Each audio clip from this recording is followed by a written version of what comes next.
ॐ अज्ञानतिमिरान्धस्य ज्ञानाञ्जनशलाकया चक्षुरुन्मिलितं येन तस्मै श्रीगुरुवे नमः।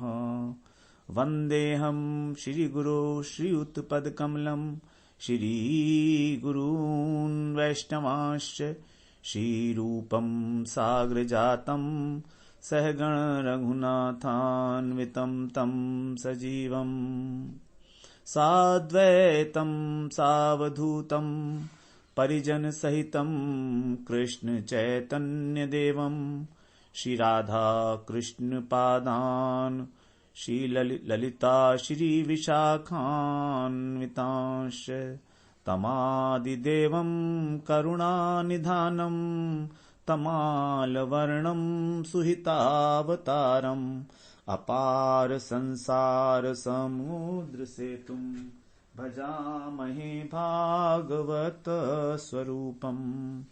हे देव हे दैत्य हे भुवनैक बंधो, हे कृष्ण हे चपल हे करुणैक सिंधो, हे नाथ हे रमण हे नयनाभिराम, हा हा कदानुभवितासि पदं दशोर्मे। श्री कृष्ण चैतन्य प्रभो नित्यानंद, श्री अद्वैत गदाधर शिवासादि गौर भक्त वृंद। हरे कृष्णा कृष्णा कृष्ण हरे हरे, हरे राम राम राम हरे हरे। हरे कृष्णा। सर्वप्रथम मैं अपने गुरुपाद पद्म ओम विष्णुपाद अष्टोत्तर शत श्री श्रीमद् भक्तिवेदांत माधव गोस्वामी महाराज के चरण कमलों में अनंत कोटि दंडवत प्रणाम ज्ञापन करता हूं। हम लोगों ने पूर्व सत्र में 40वें श्लोक तक श्रीमद् भागवत पुराण में जो महात्म है भागवत का उसको श्रवण किया। उसमें भक्ति और नारद जी का संवाद है। जब भक्ति ने नारद जी से कहा, जब नारद जी ने भक्ति की महिमा का गान किया तो भक्ति जो है वो हष्ट-पुष्ट हो गई और तब उसने नारद जी से प्रार्थना की कि आप जो मेरे ये पुत्र हैं ज्ञान और वैराग्य, इनको भी, इनकी मूर्छा को भी आप दूर कीजिएगा। तब नारद जी ने जो है करुणावश वेदांत का, गीता का,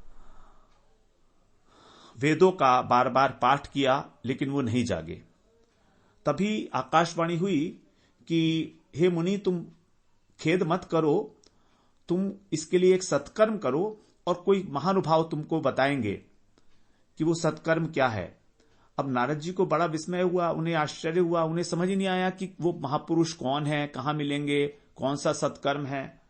तो फिर वो प्रत्येक तीर्थ में जा जाकर पूछने लगे सब लोगों से कि क्या साधन हो सकता है ज्ञान और वैराग्य को चेतना दिलाने के लिए। लेकिन कोई भी व्यक्ति उनको किसी प्रकार का कोई आश्वासन, कोई उपाय नहीं बता पाया ठीक तरीके से। तो 41वें श्लोक में आपस में जो लोग चर्चा कर रहे हैं उसके विषय में बताया जा रहा है। योगिना नारदेनापि स्वयं न ज्ञायते तु यत् तत्कथं शक्यते वक्तुम इति रैरिह मानुषै। कहते हैं योगिना नारदेन अपि, नारद जी भी जो स्वयं योगी हैं वे भी जब इसको नहीं जानते हैं तो तत्कथम शक्यते, फिर और कोई भी व्यक्ति मानुषई इस जगत के, इह का मतलब संसार में, इस संसार में और कौन मनुष्य जो है उसको बता पाएगा कि ज्ञान और वैराग्य को चेतना दिलाने का क्या उपाय है। तो जब नारद जी ना जानते तो हम कहां जान पाएंगे। तो इस प्रकार से आपस में वो बात किए सभी लोग। 42वें श्लोक में कह रहे हैं, एवं ऋषि गणै प्रष्टैर् निर्णयोक्तम दुरासदम।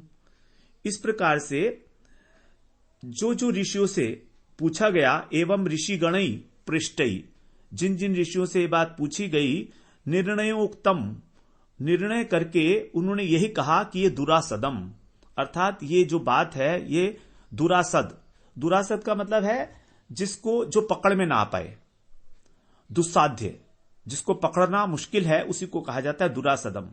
गीता में भगवान ने जो काम है उसको कहा है दुरासदम।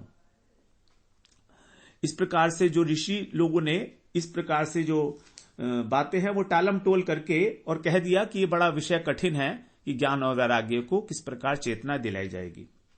अब 43rd श्लोक में कह रहे हैं, ततश्चिंता तुरः सोऽत बद्री वनमागतः तपश्चरामि चात्रेति तदर्थम कृत निश्चय। नारद जी ततश्चिंतातुर, चिंता से आतुर हो गए और फिर बद्री वनम आगतः, बद्री वन में आए अर्थात बद्रीनाथ में। तपश्चरामि, वहां पर तपश्चरामि च अत्र इति माने इस प्रकार मैं तप करूंगा,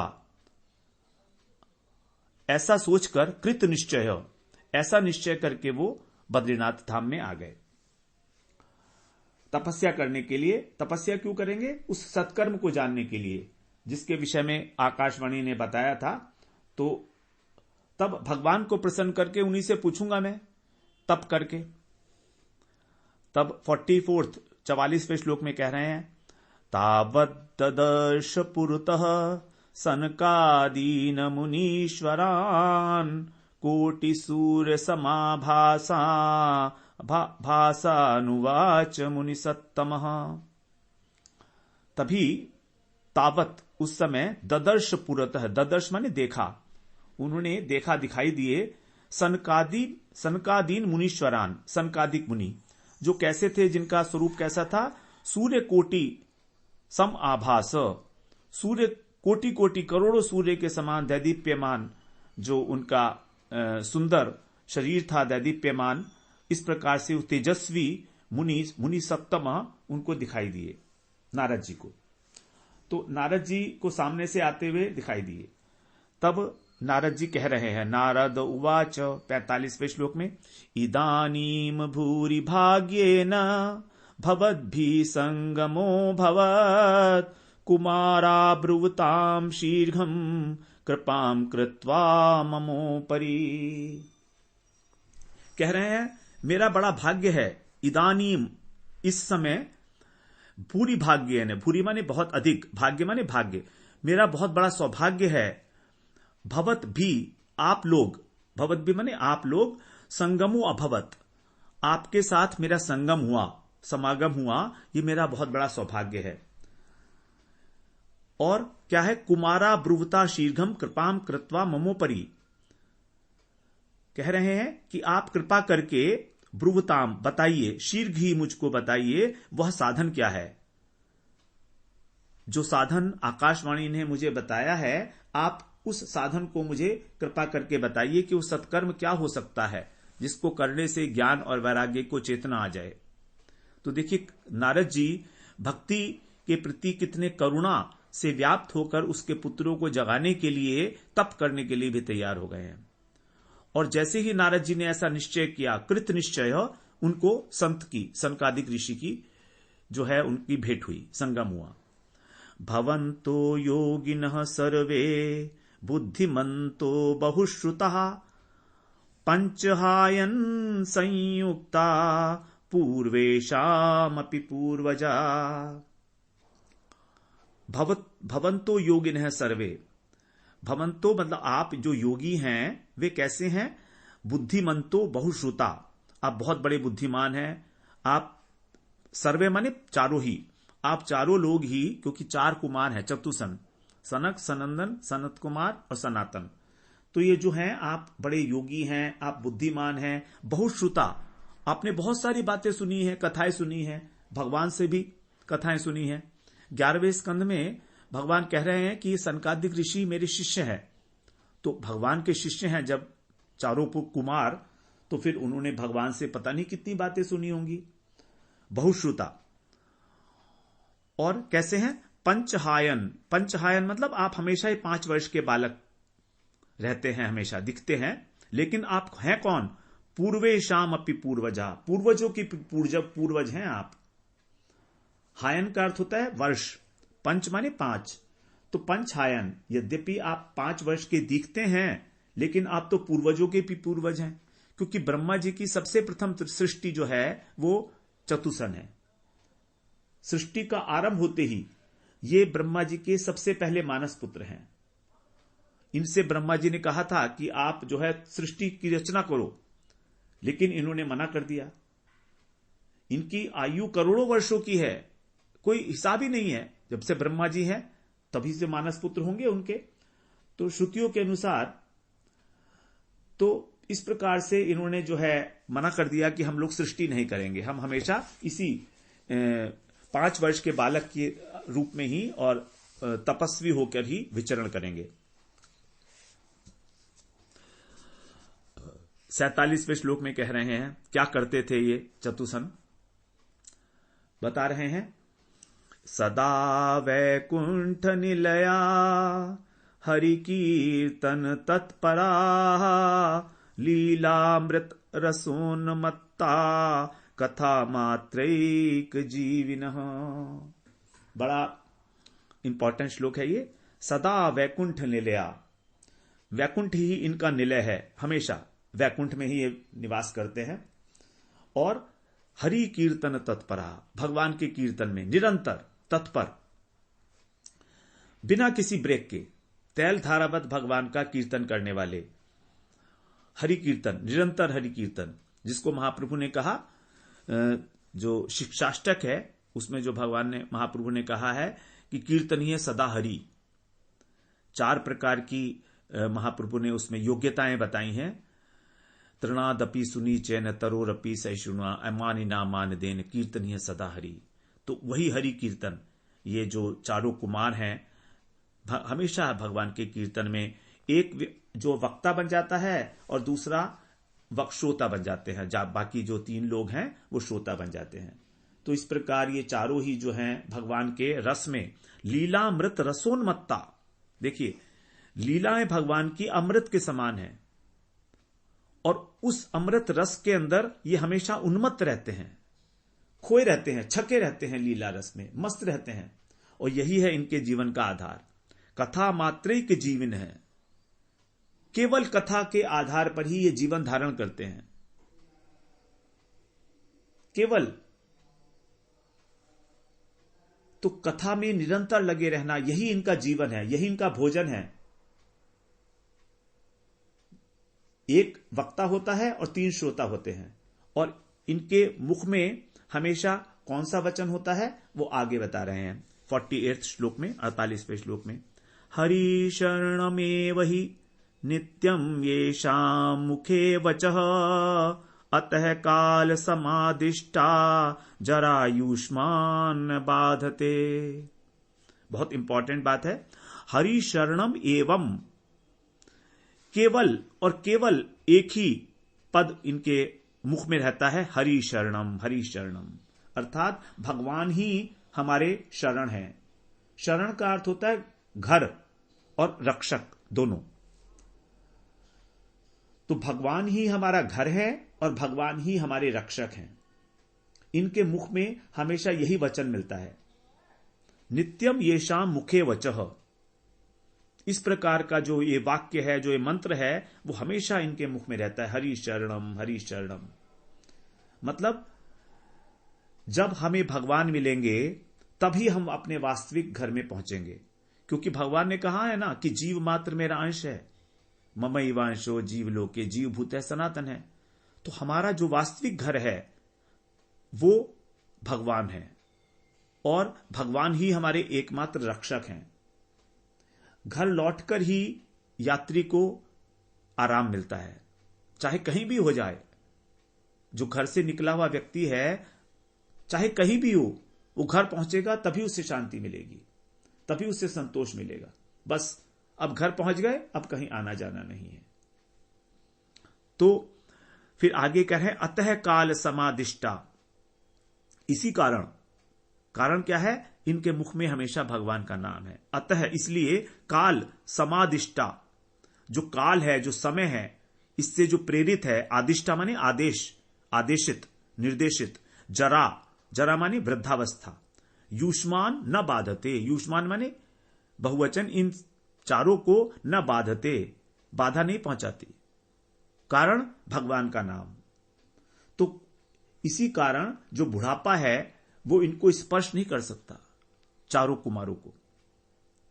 ये शाम भ्रूभंग मात्रेण द्वारपालौ हरे पुरा भूमौ निपतितौ सद्यो यत्कृपातः पुरम गतौ।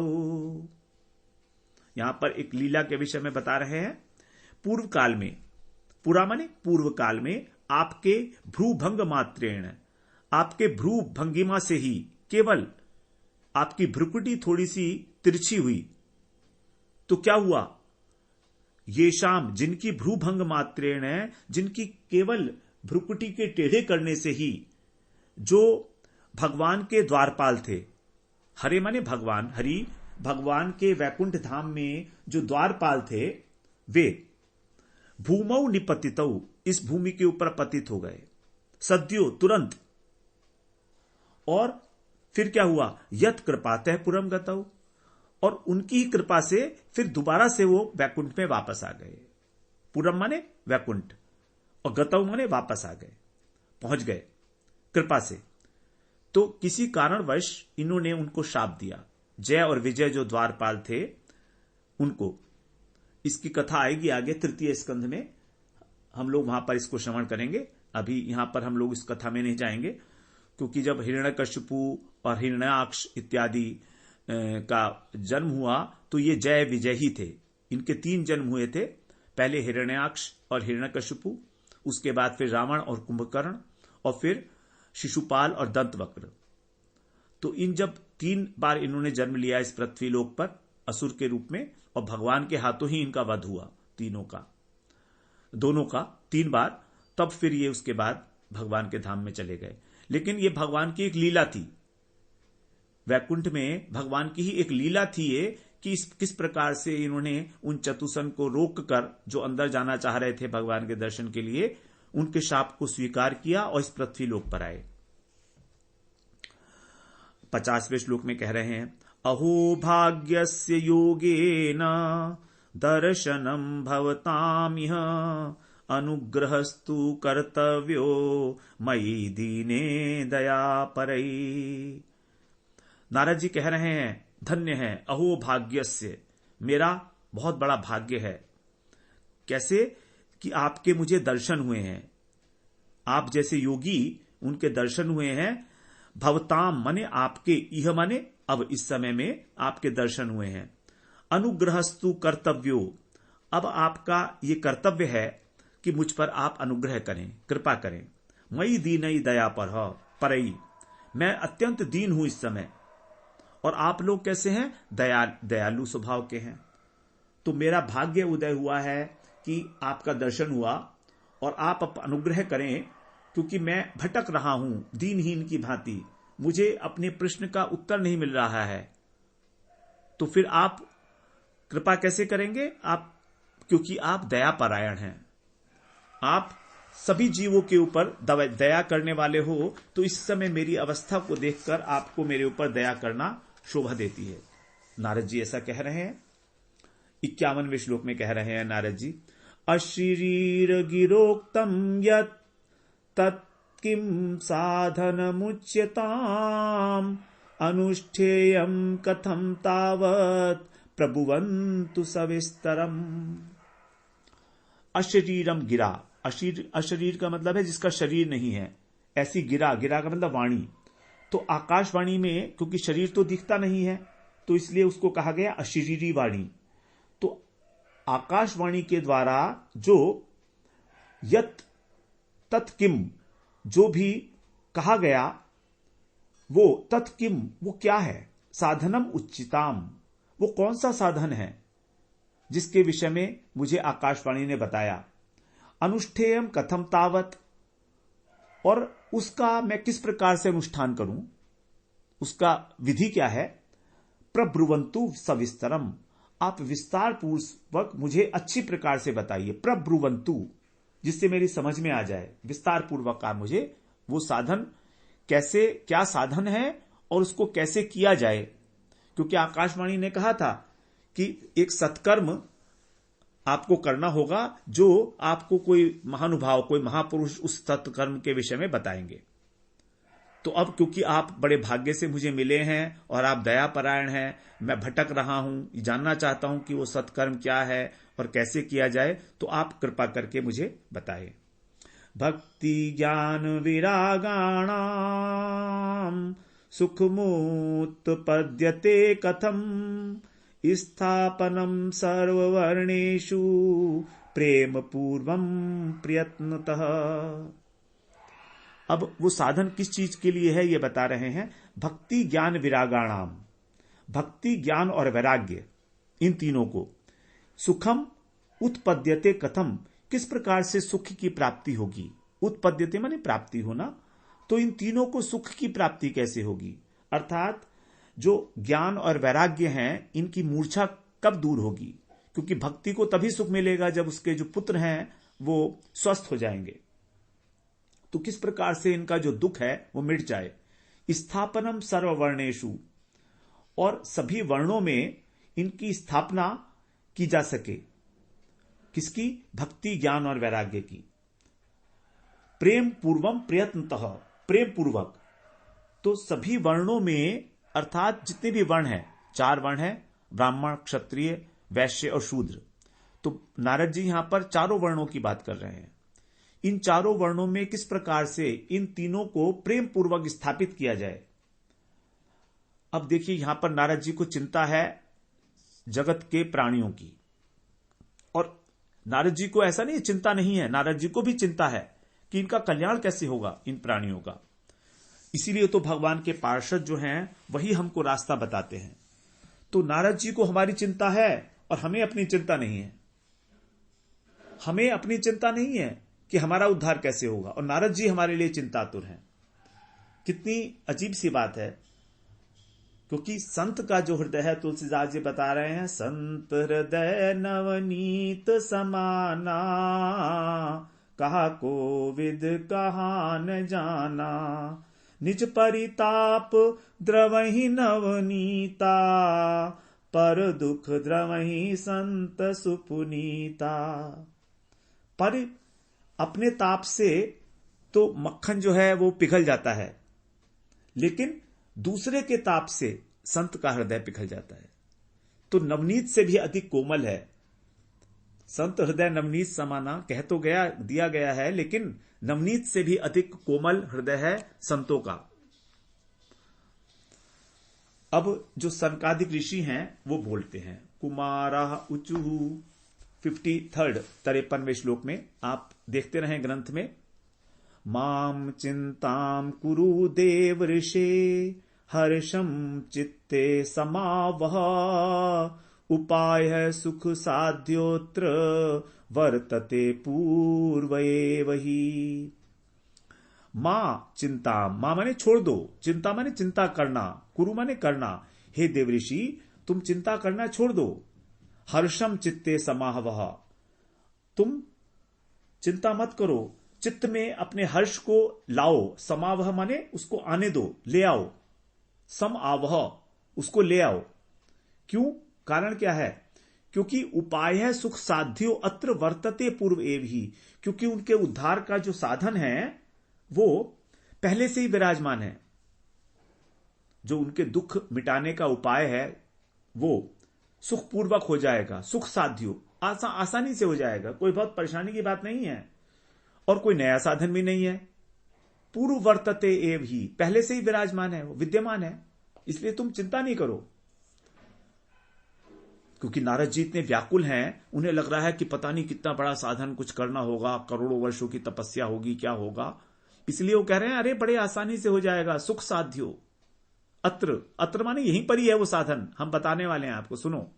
अहो नारद धन्योसी विरक्तानाम शिरोमणि, सदा श्री कृष्ण दासानाम अग्रणी योग भास्कर।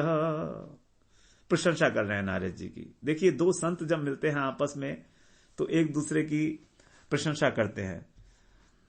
कह रहे हैं अहो नारद, हे नारद जी आप धन्य हो, आप धन्य हो, धन्योसी धन्योसी। क्यों? क्योंकि आप विरक्ता नाम शिरोमणि, आप विरक्तों के भी शिरोमणि हो। और स्वयं चतुसन सबसे बड़े विरक्त हैं, तो भी ऐसा कह रहे हैं। देखिए नारद जी से, विरक्ता नाम शिरोमणि, दूसरे को मान देना, यही है अमानिना मान देन, दूसरे को मान देना। नारद जी की प्रशंसा कर रहे हैं। और आप कौन हो? सदा श्री कृष्ण दासा नाम, हमेशा से जो कृष्ण के दास हैं उनके अंदर कौन है? अग्रणी हो आप अग्रणी हो, जो दासत्व की प्राप्ति करना चाहते हैं भगवान के, उसके लिए पथ प्रदर्शक के समान हो आप। और योग भास्कर, भक्ति योग के तो आप सूर्य हो। भास्कर माने सूर्य, दैदीप्यमान, तो भक्त शिरोमणि है नारद जी। इस प्रकार से नारद जी की प्रशंसा की जा रही है 54वें श्लोक में। 55वें श्लोक में देखिए क्या कहते हैं, आशीर्वाद मूलक है ये। त्वयि चित्रम न मंतव्यम भक्त्यर्थमनुवर्तनी घटते कृष्ण दास्यस्य भक्ते संस्थापना सदा। त्वयि माने आपके द्वारा, चित्रम ये जो आश्चर्य, चित्र माने आश्चर्य, न माने नहीं, मंतव्य माने समझना। तो आपके द्वारा ये जो उद्योग किया जा रहा है भक्ति के लिए, ये कोई बहुत आश्चर्य की बात नहीं है। आप चिंतातुर हो रहे हो भक्ति के लिए, ये ठीक है। कारण क्या है? कारण ये है, घटते कृष्णदास्य से भक्ते संस्थापना सदा, क्योंकि भगवान के भक्त के लिए और लोगों के हृदय के अंदर भक्ति को स्थापित करना ही हमेशा उचित है। देखिए किस प्रकार से भक्ति देवी हमारे हृदय के अंदर आ सकती हैं, केवल भक्त की कृपा से। क्योंकि नारद जी ने कहा है कि मैं इस कलयुग में घर घर में प्रत्येक जीव के हृदय में भक्ति देवी की स्थापना करूंगा। और नारद जी स्वयं सबसे बड़े भक्त हैं भगवान के। तो कह रहे हैं कि आप जो भक्ति का संस्थापन करना चाहते हो, अनुवर्तनी, अनुवर्तनी का मतलब होता है पीछे चलना, तो आप भक्ति का अनुवर्तन कर रहे हो, भक्ति के लिए इतनी मेहनत कर रहे हो आप, भक्ति को स्वस्थ करने के लिए। तो ये भक्ति की स्थापना करना ज्ञान और वैराग्य के सहित सभी जीवों के हृदय के अंदर आपके अनुकूल ही है। यदि आप नहीं करेंगे तो और कौन करेगा? आप ही तो सबसे बड़े भक्त हो, भक्ति के तत्व को जानने वाले हो। संस्थापना सदा, संस्थापना अच्छी प्रकार से आप स्थापित कर सकते हो। तो ये एक प्रकार से प्रशंसा भी है और आशीर्वाद भी है। 56वें श्लोक में कह रहे हैं, ऋषिभिर बहवो लोके पंथान प्रकटीकृतः श्रम साध्यश्च ते सर्वे प्रायः स्वर्ग फलप्रदा। ऋषि भी बहवो लोके, इस लोक में अनेक अनेक ऋषियों ने, बहुवचन है ऋषि भी, पंथान प्रकटीकृता, अनेक प्रकार के मार्ग प्रकट किए हैं। पंथा प्रकटीकृता, प्रकट किए हैं अनेक प्रकार के मार्ग। वो कैसे हैं? श्रम साध्यश्च, सब के सब बहुत श्रम परिश्रम कराने वाले हैं, कष्ट साध्य हैं। और कैसे हैं? प्रायः स्वर्ग फल प्रदा, अधिक से अधिक स्वर्ग की प्राप्ति हो जाएगी उन साधनों से। अनेक प्रकार के साधन हैं, लेकिन सबके करने में बहुत मेहनत लगेगी, लेकिन और फल भी अधिक से अधिक उनका स्वर्ग मिलेगा, और तो कुछ है नहीं। और स्वर्ग क्या है? स्वर्ग केवल एक होटल की भांति है, 5 स्टार होटल की भांति है। जब तक पैसा है तब तक हम वहां पर सुख भोग सकते हैं। जैसे ही हमारे पुण्य खत्म हुए, वैसे ही हमको वहां से धक्के मारकर नीचे गिरा दिया जाएगा। उसी प्रकार जैसे होटल में जब तक आपके पास पैसे है, हम लोगों को बहुत खातिर की जाएगी होटल में, लेकिन पैसे नहीं है तो कोई भी नहीं पूछेगा। तो केवल पुण्य जो है अर्जित करके स्वर्ग लोक तक ही गति हो सकती है, और इसके आगे कुछ नहीं है।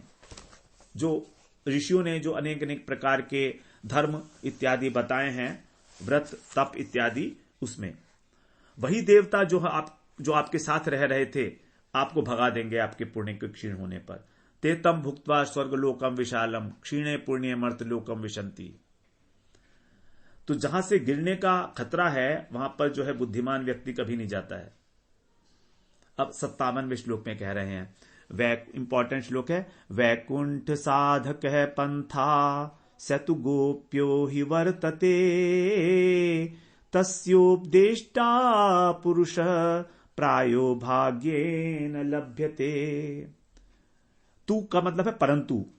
परंतु जो भगवान की प्राप्ति कराने वाला साधन है, वैकुंठ साधक,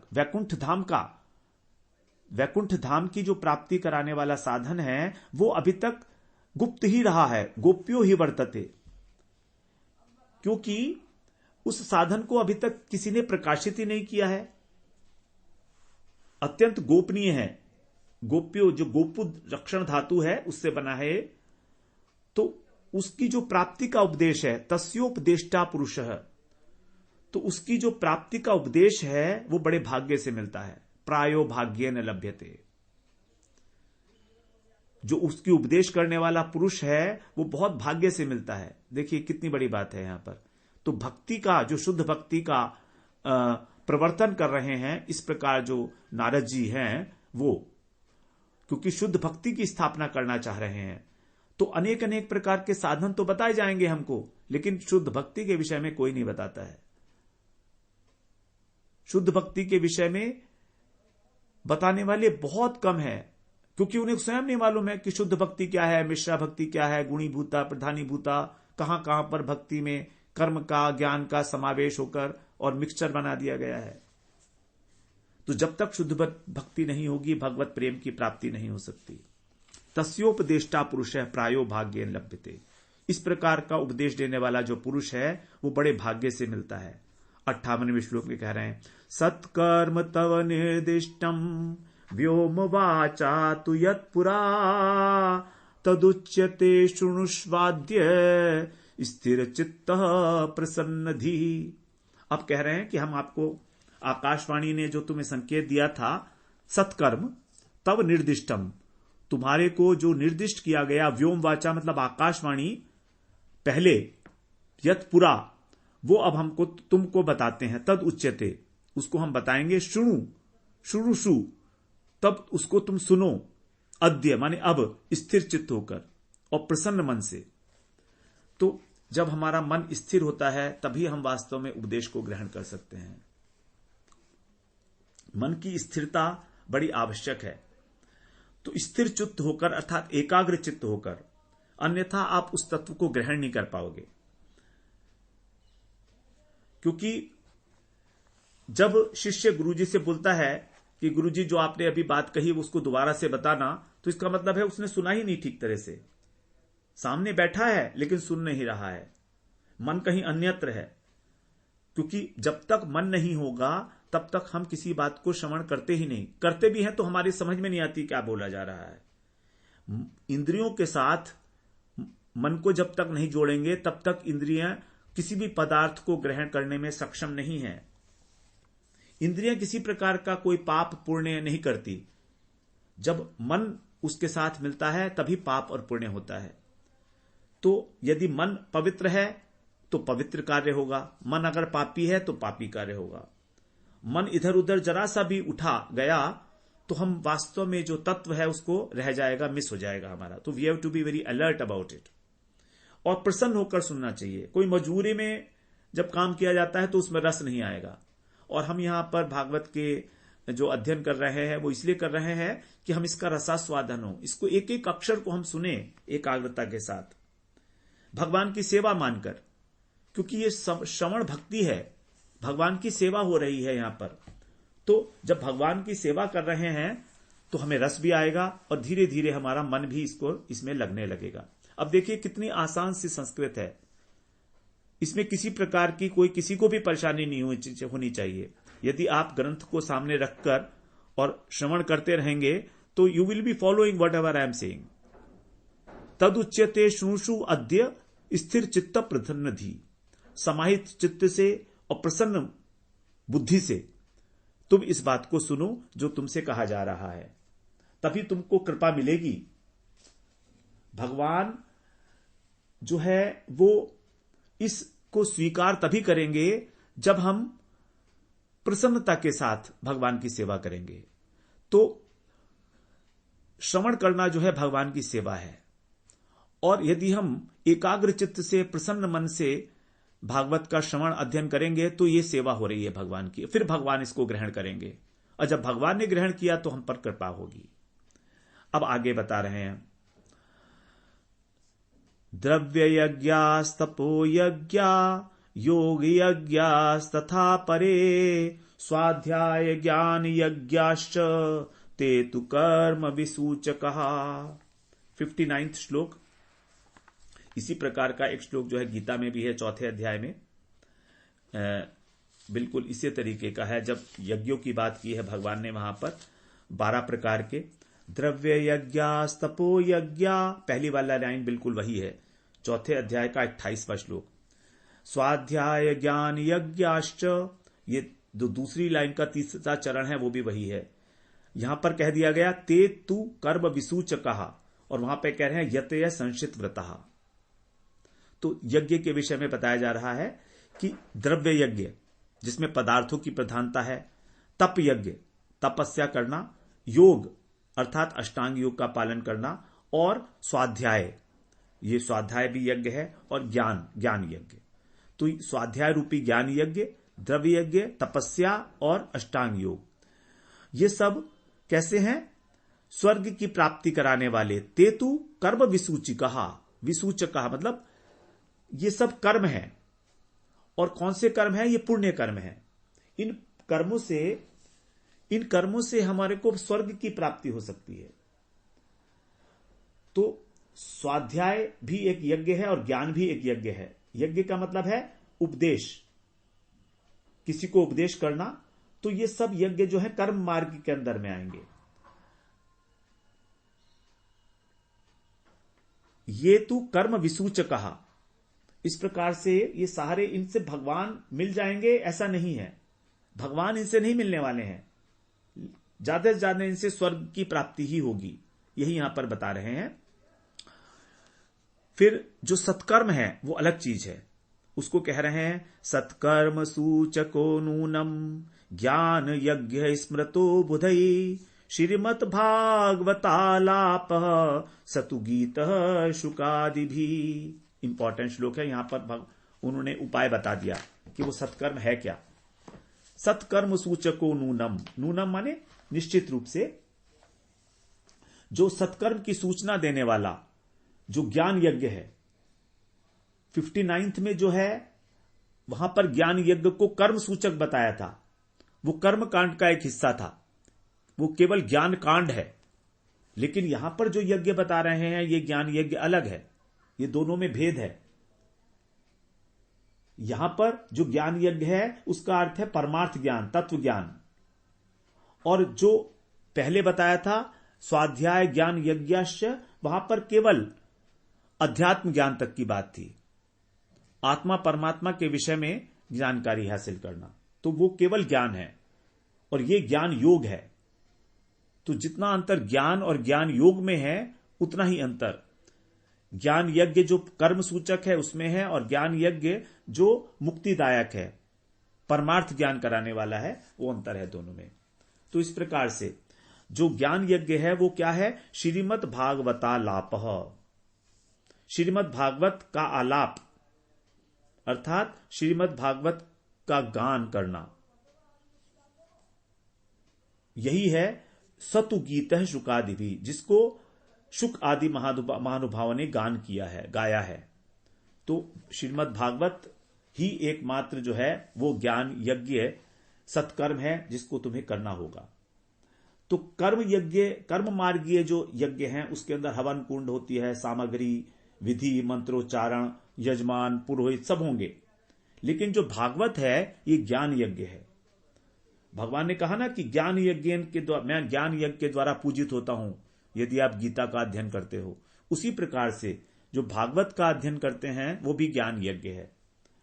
तो इसमें सब कुछ भाव रूप में होता है। जैसे कान जो है हमारे वो ही हवन कुंड है, कान हमारे, और जो हमारे को तत्व जानने की जिज्ञासा है वो एक अग्नि के समान है। और उस अग्नि में जो भागवत के श्लोक हैं वही जो है हवन सामग्री है, और उपदेश करने वाला जो है वही पुरोहित है, और सुनने वाला यजमान है। तो ये जो ज्ञान यज्ञ है, श्रीमद् भागवत रूपी ज्ञान यज्ञ, ये अलग प्रकार का है। इसके अंदर पुरोहित उपदेश करने वाला है, वक्ता है, श्रोता है, यजमान, और जो भागवत के श्लोक हैं वो है हवन सामग्री, और हवन कुंड है हमारे कान, और जो जिज्ञासा है आगे तत्व जिज्ञासा वो है अग्नि। इस प्रकार से सत्कर्म के विषय में यहां पर कुमारों, जो 4 कुमार हैं, उन्होंने नारद जी को बताया। तो यहां पर ही आज हम अपनी इस सेशन का विराम करते हैं। अगले सत्र में फिर हम लोग 61वें श्लोक से श्रवण करेंगे। वांछा कल्पतरुभ्यश्च कृपा सिंधुभ्येव च पतितानां पावनेभ्यो वैष्णवेभ्यो नमो नमः।